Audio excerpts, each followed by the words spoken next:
Բարև ձեզ, Շանթ Գյումրիի եթերում լրատվության ժամ է, այսօր նոյեմբերի 28-ն է, օրն ուրբաթ։ Նոյեմբերի 21-ից 27-ը Գեղարքունիքի, Տավուշի, Լոռու, Շիրակի, Կոտայքի, Արագածոտնի, Սյունիքի մարզերի բուսածածկ եւ խոտածածկ տարածքներում բռնկված ուժեղ հրդեհների բոլոր օջախները մարվել են։ Ըստ ներքին գործերի նախարարության տարածած հաղորդագրության լայնածավալ գործողություններին ներգրաված էին ավելի քան 2700 փրկարարական ծառայող, շրջակա միջավայրի նախարարության, էկոպարեկային ծառայության, ոստիկանության ստորաբաժանումներ, պետական կառավարման եւ տեղական ինքնակառավարման մարմինների ներկայացուցիչներ, համայնքների բնակիչներ, 65 հիմնական եւ շուրջ 260 օժանդակ տեխնիկա, պաշտպանության նախարարության ուղղաթիռներ, որով իրականացվել է 109 թռիչք, օդային հետախուզման եւ հրդեհաշիջման նպատակով։ Մեծամասամբ հրդեհի վերաբերյալ առաջին ահազանգը ստացվել է նոյեմբերի 21-ին։ Բռնկման օջախներն էին Մարտունի, Վարդենյանց Լեռնանցքի, Զոլաքարի, Լճաշենի եւ այլ տարածքները։ 4 օր անց նշված հատվածներում ամբողջովին մեկուսացվել է կրակը, կանխելով կրակի տարածումը անտարային հատվածներ եւ բնակելի գոտիներ։ Նոյեմբերի 22-ից 24-ը փրկարար ծառայությունը ահազանգեր է ստացել Տավուշի մարզի Նավուր բնակավայրի եւ Դիլիջան քաղաքի հարակից անտարածածկ տարածքներում բռնկված հրդեհների վերաբերյալ։ Դիլիջանի ոլորանների եւ Լեռնային Հայաստան առողջարանի մոտակա հատվածներում արձանագրված հրդեհները մարվել են, իսկ լուրերը այն մասին, թե հրդեհների հետևանքով կենդանիներ են տուժել, ներքին գործերի նախարարությունը համարում է ապատեղեկատվություն։ Նույն ժամանակահատվածում բռնկված հրդեհների մասին ահազանգեր են ստացվել նաեւ Լոռու, Շիրակի, Կոտայքի, Արագածոտնի, Սյունիքի մարզերից։ Ծառայողական պարտականությունները կատարելիս նոյեմբերի 26-ին զոհվեց փրկարար ծառայության սերժանտ Տարոն Սիմոնյանը, եւս 4 հրշեջ փրկարար հոսպիտալացվեցին։ Վարդենի Սումականի պայթյունից 2 պայմանագրային զինծառայող է վիրավորվել։ Լուրը հաստատել է պաշտպանության նախարարության մամլոյ խոսնակ Արամ Թորոսյանը եւ հայտնել, որ նրանք ծառայողական պարտականությունները կատարելիս չեն եղել, երբ ստացել են վնասվածքները։ Նրանց կյանքին վտանգ չի սպառնում։ Մնացյալ հանգամանքների ճշտման ուղղությամբ պատկան մարմինները համապատասխան ուսումնասիրություններ են կատարում, հայտնել է պաշտպանության նախարարության խոսնակը։ 3 համացանցում տարածված եւ մեծ աղմուկ հանած դեպքի մասին, որ տեղի է ունեցել Զորականում։ Տեսանյութում երևում է, թե ինչպես են մի խումբ դեռահասներ դաժան ծեծի եւ նվաստացման ենթարկում մեկ այլ տղայի։ Facebook-յան օգտատերը նաև գրել էր, որ բռնության ենթարկողները Զորականի դպրոցի բարձր դասարանի աշակերտներ են, իսկ ծեծի ենթարկվողը Նոյեմբերյանի պետական քոլեջի ուսանող է։ Հայաստանի քննչական կոմիտեի հաղորդմամբ դեպքի առթիվ նախաձեռնված քրեական վարույթի շրջանակում 5 անձի նկատմամբ հարուցվել է հանրային քրեական հետապնդում։ Մեկի նկատմամբ դատարանը խափանման միջոց է ընտրել 1 ամսյա կալանքը, 3-ի նկատմամբ կիրառվել է կալանք 20-օրյա ժամկետով, 1 անձի նկատմամբ որպես խափանման միջոց է ընտրվել տնային կալանքը։ Խափանման միջոցները լրանալու ժամանակ քննչական կոմիտեին երկարաձգելու միջնորդություն է ներկայացրել դատարան, ինչը մերժվել է։ Միայն 1-ի նկատմամբ կիրառվել է վարչական հսկողություն բացակայելու արգելք, հայտնեցին քննչական կոմիտեից։ Այժմ այդ դեռահասները ազատության մեջ են, իսկ դեպքը նոր չէ, տեղի է ունեցել սեպտեմբեր ամսին։ Նշվում է, որ ծեծող տղաներից մեկը Արթիկ քրեակատարողական հիմնարկի պետի տեղակալ Ռուբեն Գասպարյանի որդին է։ Տավուշի մարզում բարձր դասարանի աշակերտների կողմից անչափահասի նկատմամբ բռնություն գործադրելու դեպքը մատնանշում է այն բոլոր խնդիրները, որոնք առկա են մեր հասարակական միջավայրում բռնության նկատմամբ վերաբերմունքի, դրա կանխարգելման, դեպքերի արձագանքման եւ երեխաների իրավունքների պաշտպանության ոլորտում։ Այս մասին նշված է ՄԻՊ հաղորդագրության մեջ։ Մարդու իրավունքների պաշտպանը ընդգծում է, որ բռնության ցանկացած դրսևորում բացարձակապես անընդունելի է, իսկ պետությունը ունի պարտավորություն ապահովելու անչափահասների անվտանգությունը դպրոցում, ուսումնական այլ հաստատություններում եւ դրանցից դուրս։ Սույն դեպքի հանգամանքները պահանջում են ամբողջական եւ օբյեկտիվ քննություն։ Պաշտպանը կարևորում է նաեւ պետական մարմինների, հատկապես իրավապահ համակարգի, խնամակալության եւ հոգաբարձության մարմինների ակտիվ, համակարգված եւ անհապաղ գործողությունների իրականացումը։ Վերոնշյալ մարմինները պարտավոր են ոչ միայն համակողմանի գնահատել տեղի ունեցածը, այլ նաեւ ապահովել տուժած ուսանողի անվտանգությունը, անհրաժեշտ բժշկական, հոգեբանական եւ սոցիալական աջակցությունը, ինչպես նաեւ համայնքում եւ ուսումնական հաստատություններում բռնությունը կանխարգելելու ուղղությամբ ձեռնարկել գործուն միջոցներ։ Ազգային ժողովի առողջապահության հարցերի մշտական հանձնաժողովի նիստում առաջին ընթերցմամբ քննարկվել է առողջության համընդհանուր ապահովագրության մասին օրինագիծը ու կից 22 օրենքներում փոփոխություններ նախատեսող փաթեթը։ Համակարգը ներդրվելու է փուլային տարբերակով 3 տարիների ընթացքում։ Նպատակը 2029 թվականին բնակչության մեծամասնության համար համակարգը հասանելի դարձնելն է։ Ըստ առողջապահության նախարարի 2026 թվականին առաջին փուլով կապահովագրվել մինչև 18 տարեկան, 65 եւ ավելի տարիքի քաղաքացիները, 18-ից 65 տարեկան հաշմանդամության կարգ ունեցողները եւ անապահովության 28-ից ավելի բալ ունեցող ընտանիքները, 200,000 դրամից ավելի աշխատավարձ ստացող անձինք, ովքեր իրենք են վճարելու իրենց ապահովագրավճարը։ Հաջորդիվ 2027 թվականից կներառվեն մինչև 200,000 դրամ աշխատավարձ ստացող անձինք եւ այնուհետեւ արդեն 2028 թվականին մնացած խմբերը, ովքեր են օրինակ գյուղացիական տնտեսություններում զբաղված անձինք եւ աշխատող անձանց փոխկապակցված ընտանիքի անդամները, օրինակ բերեմ ուսանողները, որոնք ըստ էության այս ապահովագրության շրջանակներում եւս իրենք են հանդիսանում ապահովագրավճար վճարողներ։ Ապահովագրական ծառայությունները, ապահովագրական փաթեթը չի փակելու բոլոր ծառայությունները, այլ մեր կողմից առանձնացվել են մեր երկրի հիվանդացության, մահացության բեռ հանդիսանող հիմնական հիվանդությունները եւ դրանց համար անհրաժեշտ առաջնային այն ինչ կյանք փրկող, հաշմանդամությունը կանխող, մարդու առողջությունը հիմնականում վերականգնող ծառայություններն են։ Եվ իհարկե սրա շրջանակներում էլ օրենքը նախատեսում է, որ լինելու են որոշակի համավճարներ, լինելու են ուրեմն ծառայությունների թե փոխհատուցման գնի վերին սահմանաչափեր եւ թե նաեւ որոշ ուղղություններով նաեւ տարեկան ծառայություններից օգտվելու քանակային սահմանաչափեր։ Ինչու եմ սա նշում, որովհետեւ այո, ինչպես նշեցի, տարիների կուտակված առողջապահական կարիքները բավարարել շատ կարեւոր է, բայց առողջապահական համակարգերը զարգացած նաեւ ուրեմն արդյունավետ են լինում, եթե ճիշտ տրիաժավորում են եւ առանձնացնում են առաջնակի անհետաձգելի բուժօգնությունը եւ պլանային բուժօգնությունը, որը հնարավոր է հերթագրման եւ այսպես աստիճանական սպասարկման տրամաբանությամբ ապահովելու։ Մի օրինակ ես բերեմ, իհարկե պարզ է, որ սրտի ստենտավորումը, եթե դա հարատապ դեպք է, չի կարող հերթագրվել եւ այստեղ խոսքը չի գնում այս ծառայության մասին կամ անհետաձգելի բուժօգնության մասին։ Բայց օրինակ ծնկան հոտի էնդոպրոթեզավորումը, որը շատ կարևոր ուրեմն ծառայություն է, կամ աչքի կատարակտիվ վիրահատությունը, որը էլի շատ ուրեմն անհրաժեշտ ծառայություն է, կարող է հերթագրվել եւ անձը ոչ թե ստանալ հիպոթետիկ եմ ասում 1 շաբաթից, այլ 2 ամսից, 3 ամսից եւ սա որևէ կերպ ուրեմն չի ազդում նրա վերականգնման ուրեմն աստիճանի վրա։ Արդյոք մատուցվող ծառայությունների փաթեթը շատ է տարբերվելու պետական պատվերով իրականացվող ծառայությունների փաթեթից, թե դրանք գրեթե նույնական են։ Այո, տարբերությունը բավական է։ Ոչ միայն ծառայությունների իօքուտ, իհարկե իօքուտ ապահովագրության միանշանակ։ Այո, շատ ներողություն։ Ապահովագրության շրջանակներում ծառայությունները այո ավելանում են։ Բայց ոչ միայն առանձին ծառայություններն են ավելանում, այլ որոշակի վիճակի համար անհրաժեշտ համակցված ծառայությունները ավելի ընդգրկուն են դառնում։ Սա նշանակում է, որ տեսեք, մինչև վիրահատությունը իրականացնելը եւ վիրահատությունը եւ դրանից հետո մեր պետական պատվերի շրջանակներում երբեմն աղճատված է։ Ինչ առումով։ Բերեմ օրինակը քաղցկեղով վիրահատությունների պարագայում։ Մենք տրամադրում ենք չարորակ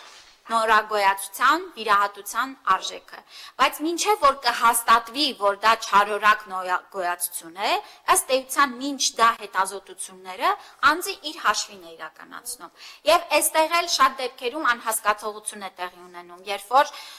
ասում ենք, որ բա ինչու պիտի վճարի, եթե քաղցկեղը պետությունն է բուժում, բայց մենք ընդհանուր չենք ամբողջ քաղցկեղի բուժման գործընթացը փակում, այլ փակում ենք վիրահատությունները։ Եվ այստեղ է առողջության ապահովագրության ավելի ընդգրկունությունը, որ գծագրված է անհրաժեշտ հետազոտությունների, օրինակ վիրահատություն ունենալու համար, վիրահատությունը եւ այլն եւ այլն։ Միջազգային լրահոս ռազմական գործողությունները կավարտվեն, երբ ուկրաինական ուժերը հեռանան Դոնբասից, հայտարարել է Ռուսաստանի նախագահը։ Պուտինը հաստատել է հաջորդ շաբաթ ամերիկյան պատվիրակության այցը Մոսկվա։ Նա ընդգծել է, որ Ղրիմի եւ Դոնբասի իրավական կարգավիճակը լինելու է բանակցությունների առանցքային հարցերից մեկը։ Կիևի եւ Վաշինգտոնի պատվիրակությունները մոտ ապագայում կրկին կհանդիպեն քննարկելու խաղաղության ծրագիրը։ Ուկրաինայի եւ Միացյալ Նահանգների պատվիրակությունները այս շաբաթ կհանդիպեն եւ կշարունակեն աշխատել Ժնևում ձեռք բերված խաղաղության ծրագրի վրա։ Այդ մասին հայտարարել է Ուկրաինայի նախագահ Վլադիմիր Զելենսկին։ Նրա խոսքերով Կիևն ու Վաշինգտոնը կշարունակեն համակարգել իրենց դիրքորոշումները։ Հիշեցնենք, որ այս ընթացքում ինտենսիվորեն քննարկվում է Ուկրաինայում պատերազմը դադարեցնելու Թրամփի պլանը։ Սկզբում հայտարարվում էր, որ այն բաղկացած է 28 կետից, բայց ավելի ուշ տեղեկություններ հայտնվեցին, որ այն խմբագրվել է եւ ավելի քիչ կետեր է պարունակում։ Թրամփի վարչակազմը հայտարարել է, որ վերանայելու է 19 երկրներից Միացյալ Նահանգներ ներգաղթած անձանց գրին քարտերը։ BBC-ի տվյալներով երկրների ցուցակը ներառում է Աֆղանստանը, Կուբան, Հայիթին, Իրանը, Սոմալին, Վենեսուելան։ Հայտարարությունը հնչել է այն բանից հետո, երբ Աֆղանստանի քաղաքացին Վաշինգտոնում կրակել է ազգային գվարդիայի 2 զինծառայողների վրա եւ ծանր վիրավորել։ Դոնալդ Թրամփը հայտարարել է, որ դադարեցնելու է 3-րդ աշխարհի երկրներից ներգաղթը։ Նրա խոսքերով կչեղարկվեն Բայդենի վարչակազմի կողմից տրված միլիոնավոր մուտքի թույլտվությունները, կարտաքսվեն բոլոր նրանք, ովքեր օգուտ չեն բերում Միացյալ Նահանգներին։ Թրամփը նաև հայտնել է, որ կվերացնի Միացյալ Նահանգների քաղաքացիներ չհանդիսացողների համար նախատեսված բոլոր նպաստներն ու սուբսիդիաները։ Հոնկոնգի բնակելի համալիրներից մեկում նոյեմբերի 26-ին բռնկված հրդեհի զոհերի թիվը հասել է 94-ի, 76 մարդ վիրավոր է, 300 մարդ անհետ կորած է։ Հոնկոնգի իշխանությունները հայտնել են, որ հրդեհաշիջման աշխատանքներն ավարտվել են, հրդեհի առաջացման պատճառները դեռ հետաքննվում են։ Մասնագետներն ասում են, որ կրակն արագ տարածվել է շենքերում շինարարական աշխատանքների ժամանակ օգտագործվող դյուրավառ ցանցերի եւ բամբուկե փայտամածների պատճառով։ Ձերբակալվել է 3 մարդ, շինարարական ընկերության տնօրեններից 2-ը եւ ինժեներ խորհրդատուն։ 8 շենքից բաղկացած բնակելի համալիրը ունի 2000 բնակարան, որտեղ ապրում է ավելի քան 4600 մարդ։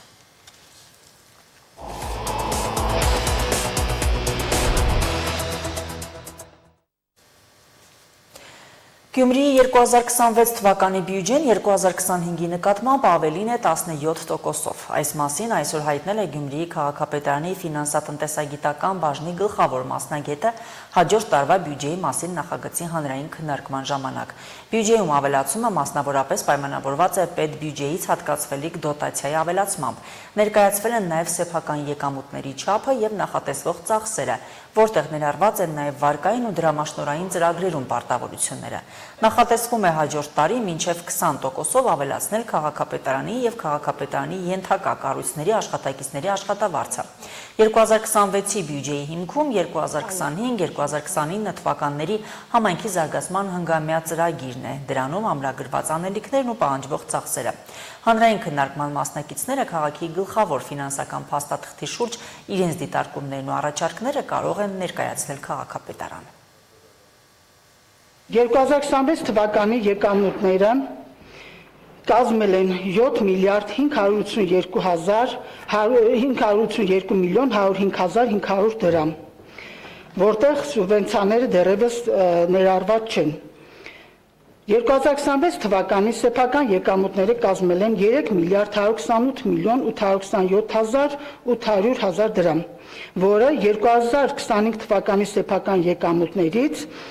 ավել է 452 միլիոն 273 500 դրամով, որից 226 միլիոն 647 900 դրամը բյուջեում ներառված ապարքներն են, իսկ 225 միլիոն 635 600 դրամը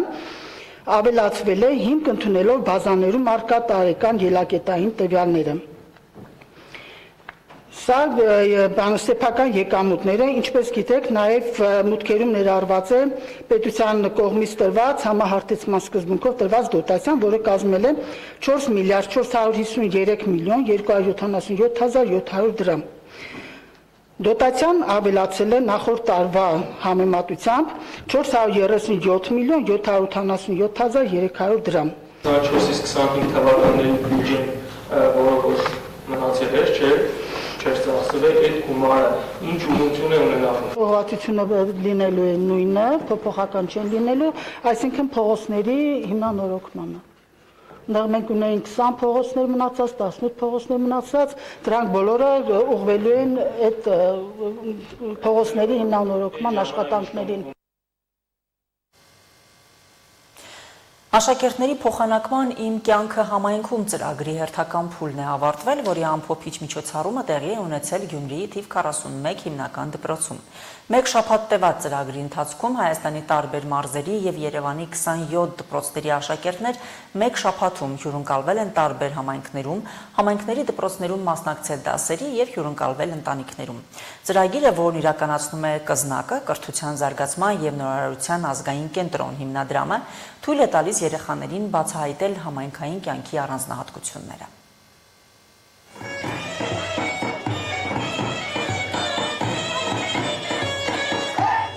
Ազգային իշխանած Պարով Արմավիրի մարզի Վանանդի միջնակարգ դպրոցի աշակերտները ողջունեցին «Իմ կյանքը համայնքում» աշակերտական փոխանակման ծրագրի այս տարվա մասնակիցներին։ Վանանդի դպրոցը հանրապետության այն 27 ուսումնական հաստատություններից մեկն է, որի աշակերտները մեկ շաբաթ այլ համայնքի բնակիչների հյուրն են եղել։ Իրենց հասակակիցների հետ դպրոց են գնացել, հյուրընկալ ընտանիքներում ապրել։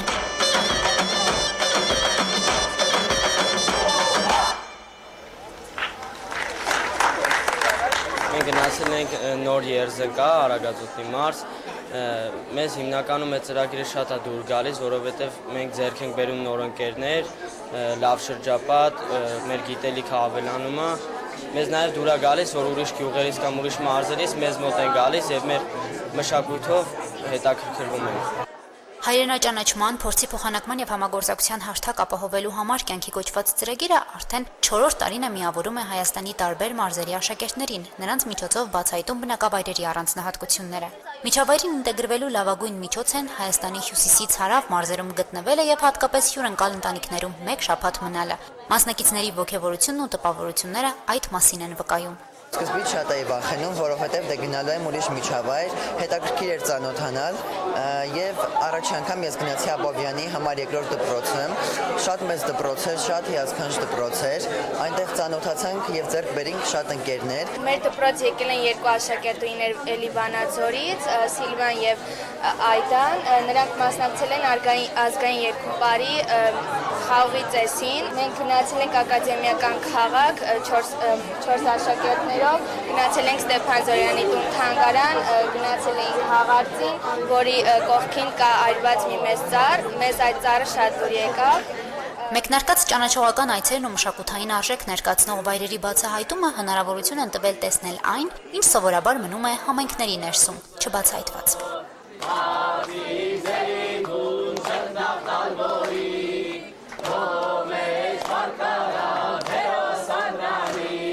Մեր դպրոցից մասնակցել է երկու աշակերտ, մեկը տղա, մեկը ես, գնացել ենք Աբովյանի երկրորդ հիմնական դպրոց, հիանալի դպրոց էր, մեզ այնտեղ հյուրընկալել էր շատ լավ, ընտանիքները շատ լավ են, դպրոցը ամենից շատ լավ էր, մենք ունեցել ենք շատ անմոռանալի օրեր։ Ես քննացել եմ ընդ, որ լավ հիշողություններ բերեմ իմ հետ։ Չնայած թեկուզ կարճ, բայց նոր միջավայրին հարմարվելը բոլորի համար չէ, որ հեշտ է եղել, բայց ուսուցիչների հետևողականությունն ու ընտանիքների աջակցությունը նպաստել են, որ աշակերտները զարգացնեն սոցիալական հմտություններ, ինքնուրույնություն եւ միջանձնային հաղորդակցություն։ Առհասարակ սա պետք է երեխաների սոցիալականացման հարցը առաջ տանելու համար եւ կարեւորը այն է, որ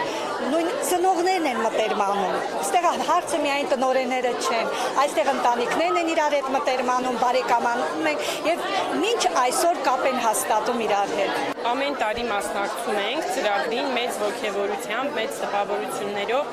Ծրագիրը նպաստում է եւ հայրենաճանաչությանը, եւ համագործակցությանը, եւ երեխաները մեծ տպավորություններով վերադարձել էին այս տարի, մասնակցել ենք աշտարակի դպրոցի երեխաներին ենք վերել մեր դպրոց եւ մեր դպրոցի երեխաները գնացել էին աշտարակի դպրոց։ Ծրագրին ներգրավում են թե քաղաքային, թե գյուղական համայնքների դպրոցները։ Անցած տարի ամփոփիչ միջոցառումը անցկացվել է Անիի տարածաշրջանի Ջրափի գյուղի դպրոցում։ Իսկ այսօր Ջրափիի դպրոցականները Գյումրիում մասնակցեցին ծրագրի այս տարվա ամփոփմանը։ Գյումրիում միակ դպրոցն է թիվ 41 դպրոցը, որը ընդգրկված է ծրագրին, թերևս նաև դրանով է պայմանավորված, որ այս տարի ծրագրի ամփոփումը անում ենք հենց Գյումրու թիվ 41 դպրոցում։ Մենք հրավիրել ենք տարբեր դպրոցի տնօրենների, որոնք մեկ կարևոր միտք ունենք՝ շահագրգռել, շահադրտել, մոտիվացնել նաև նրանց, որպեսզի մասնակցեն իրենք ևս այս ծրագրին։ Այս ծրագիրն իր մեջ ամփոփում է, կարելի ասել, մեր նաև հանրապետական պետական չափորոշիչում ներդրված շատ գիտելի կարողություններ, կարողունակություններ, որովհետև սովորում են իրարից, պրպտում են, գտնում են, ընկերանում են, փորձում են նոր հնարավորություններ, իրենց են փորձում տվյալ համայնքում։ Ծրագիրը հնարավոր է դառնում միայն աշակերտների ցանկությամբ, ծնողների համաձայնությամբ եւ համայնքի նախաձեռնողականությամբ։ Հյուրընկալ ընտանիքներում երեխաների բնակության, ճանապարհի եւ ընթացիկ ծախսերը հոգում է համայնքը, դպրոցը եւ ընդունող ընտանիքները։ Հաջորդ տարվա ծրագրում փոխվելու են ուղղությունները եւ ներգրավվելու են նաեւ այն դպրոցները, որոնք դեռևս չեն մասնակցել փոխանակման ծրագրերին։ Հասմիկ Թումասյան, Վահագն Վարակյան, Հորիզոն։ Իդեալ վաճառասրահներում նոյեմբերի 20-ից գործում է Սև Ուրբաթյան աննախադեպ զեղչային համակարգ։ Մանրամասները տեսանյութում։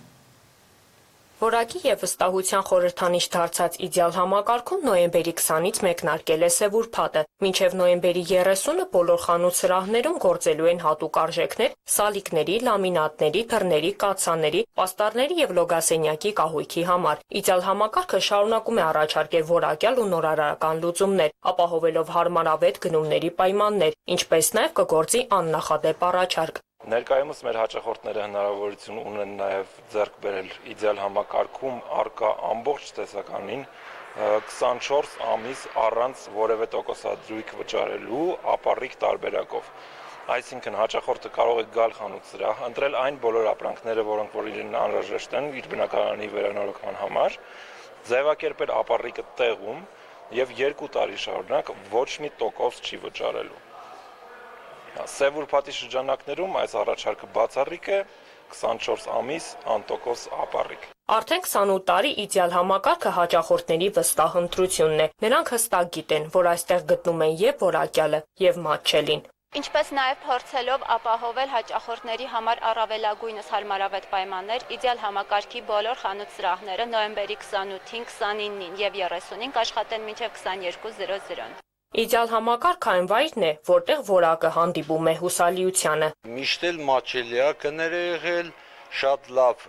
մատուցել են աշխատակիցները, ներկայացրել են ամեն ինչ, հետևապես մեզ գրավել է, այս պահին կնում եմ 2 հատ ջեռուցման կաթսա։ Կները մատչելիա, եթե չեմ սխալվում, մոտավորապես 100,000 դրամ կնիջեցում է գնացել, տրամարել եկել եմ միանգամից 2 հատ եմ ձեռք բերում։ Սանտեխնիկ եմ, սաղ գիտեմ էլի, սաղ տեսնում եմ, ահագին լավ բաներ կա։ Իտալական ապրանք են որակով սպասարկում մեզի, ինչ որ առևտուր անում ենք, բերում են բարեխիղճ ձևով, հանձնում են մեզի, մենք գոհ ենք։ Լուիզա Սարգսյան, Լևոն Խաչատրյան, Հորիզոն։ Այսքանը քիչ անց Շանթ Գյումրիի եթերը կշարունակի տեսանկյուն հաղորդաշարը, տեսանկյան հյուրն է ծանրամարտի աշխարհի եւ Եվրոպայի չեմպիոն Նազիկ Ավդալյանը։